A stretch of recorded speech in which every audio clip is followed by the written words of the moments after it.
Halo teman-teman, Assalamualaikum warahmatullahi wabarakatuh. Perkenalkan, nama aku Cynthia Rita. Kali ini kita mau belajar tentang mata pelajaran biologi. Nah, materinya adalah sistem transportasi makhluk hidup. Sampai sini apakah teman-teman udah tahu nih sistem transportasi makhluk hidup itu apa? Kalau secara umum, transportasi itu apa sih teman-teman? Kayak contohnya ya, bis, kereta api, mobil, kayak gitu ya. Berarti transportasi adalah angkutan, bener? Nah, karena kalau secara umum yang diangkut adalah manusia, jadi kalau sistem transportasi pada makhluk hidup yang diangkut adalah nutrisi, ya oksigen, karbon dioksida, terus zat sisa metabolisme, gitu-gitu ya. Nah, pertama kita mau bahas tentang sistem transportasinya di tumbuhan. Kalau di tumbuhan, apa sih yang diedarkan atau yang ditransportkan? Nah, ya benar, ada air, mineral, juga ada nutrisi. Nah, jadi di tumbuhan itu ada dua berkas pengangkut atau yang mengangkut si para penumpang tadi ya. Kalau di tumbuhan itu ada namanya xilem dan floem. Nah, kalau xilem itu mengangkut atau mengedarkan air dan mineral. Jadi dari akar disalurkan ke seluruh tubuhnya. Sedangkan kalau floem itu mengangkut hasil fotosintesis. Masih ingat kan reaksi fotosintesis?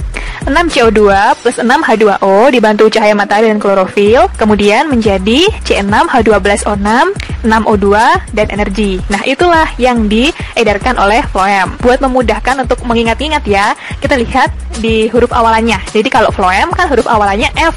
Berarti kalau F sama dengan fotosintesis, maka floem pasti mengedarkan atau mentransportkan hasil fotosintesis. Sisanya tinggal xilem, berarti xilem yang mentransportkan air dan mineral. Gitu ya teman-teman. Sampai sini apakah sudah paham atau ada yang ditanyakan? Belum ya? Kita lanjut ke sistem transportasi pada manusia. Nah, kalau di manusia kira-kira apa sih yang ditransportkan? Nah, kalau di manusia yang ditransportkan ya nutrisi, ya oksigen, sisa metabolisme, kayak gitu ya. Nah, yang mentransportkan itu apa kalau di manusia?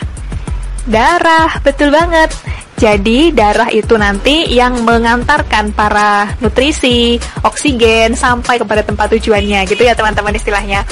Nah, darah juga tidak bisa bergerak atau mentransportkan sendiri. Maka kayak ibaratnya nih, kalau misalkan air dalam selang, darahnya itu sama dengan airnya yang dialirkan. Nah, si selangnya itu adalah organ peredaran darah.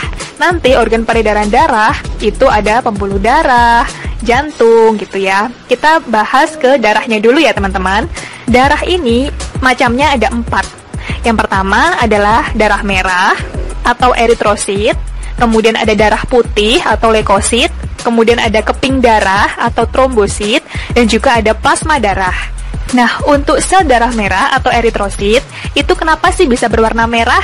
Ya, karena ada hemoglobin. Hemoglobin atau zat warna merah itu sebenarnya adalah protein yang mengandung besi, ya. Kemudian ciri-cirinya sel darah merah itu bentuknya bikonkav atau bulat pipih dan tengahnya ada cekungnya, kayak gini. Kemudian selain itu darah merah juga yang mengangkut oksigen dari paru-paru ke seluruh tubuh. Oh ya, selain itu sel darah merah juga tidak memiliki inti sel. Nah, selanjutnya adalah sel darah putih atau leukosit. Seperti warnanya, warna putih kan warna yang suci, warna yang baik ya. Maka leukosit ini fungsinya juga sangat baik banget teman-teman.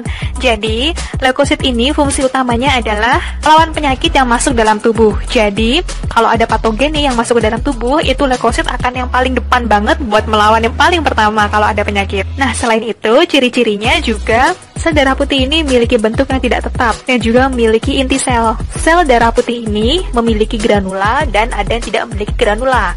Granula itu apa sih? Granula itu adalah butir-butir kasar, kayak gitu teman-teman.